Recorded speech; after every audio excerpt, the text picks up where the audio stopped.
তো ফাইনালি দিনটা চলেই এলো, বাপের বাড়ি থেকে শ্বশুর বাড়ি ফেরার পালা এবার।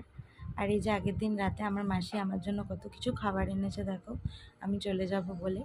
তো স্টেশনে এখানে দাঁড়িয়েছিলাম শিয়ালদা যাব বলে, আর এখানে শিয়ালদা পৌঁছে আমরা ফাইনালি ট্রেনে উঠে পড়েছি। আর ট্রেনটা যখন ছেড়েছে আজকে না বড্ড মনটা খারাপ লাগছিল। এর আগে কখনো এরকম হয়নি, দুবার এসেছি, বাট এবার কেন জানি না মনে হচ্ছিল যে আর কটা দিন থেকে গেলেই ভালো হতো। আর সৌরভকেও সেটা বলছিলাম। আর যেহেতু অনেকটাই সকালে বেরিয়েছি তাই টুকটাক দুজনে খাবার খাচ্ছিলাম আর ট্রেনে বসে গল্প করছিলাম। তো যদিও বা এই দেখতে দেখতে অনেকটাই পথ আমরা চলে এসেছিলাম। আর একদিকে মানে সৌরভও বলছিল আমাকে যে মন খারাপ করো না, আবার তো আসবে 1.5 মাস পর। তো দেখো দুজন মিলে ফাইনালি চলে এসেছি। আর এটা রানাঘাট ছিল যেহেতু, তো আমাদের এখান থেকে আরও 45 মিনিটস যেতে হয়েছিল বাসে করে।